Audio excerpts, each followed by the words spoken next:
रामायण और महाभारत की कथाएं हमें जीवन जीने की सीख देती है।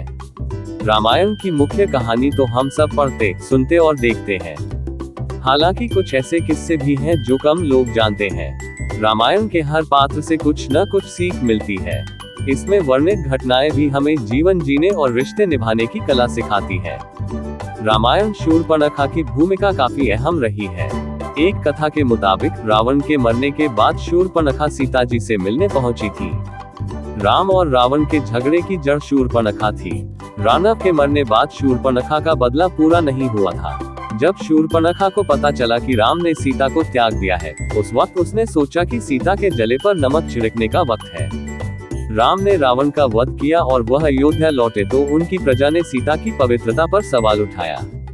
पति का मान रखने के लिए गर्भवती सीता वन में रहने चली गई थी। वह घने जंगलों में गई जहां वाल्मीकि मिले। उन्होंने सीता को अपने पास शरण दी। जब सीता शांति के साथ वहां रह रही थी तो शूर्पणखा उनसे मिलने पहुंची। सीता का जीवन बदल चुका था।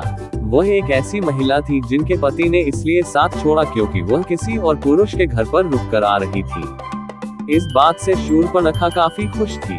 वह उनका मजाक उड़ाने पहुंची। शूर्पणखा ने सीता के पास जाकर उन्हें याद दिलाया कि राम ने कभी उसका तिरस्कार किया था।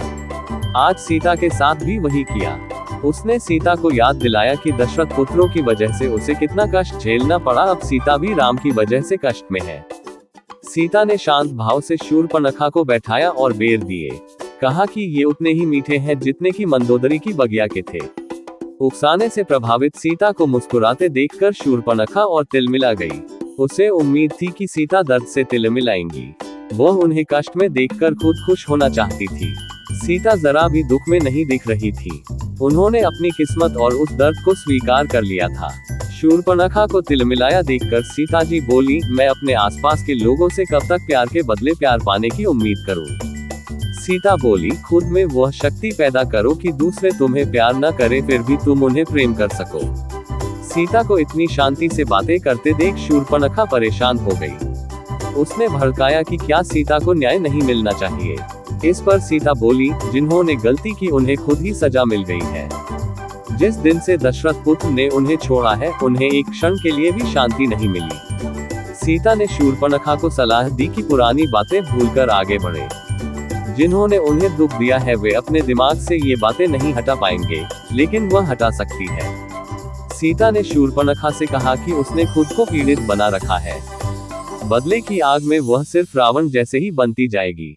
सीता बोली, अपने भाई सगे संबंधियों के मरने और महल जलने से ऊपर उठे। संस्कृतियां आएंगी जाएंगी, राम रावण भी आते जाते रहेंगे, प्रकृति ऐसी ही रहेगी। सीता बोली, मैं इसका ही आनंद ले रही हूँ।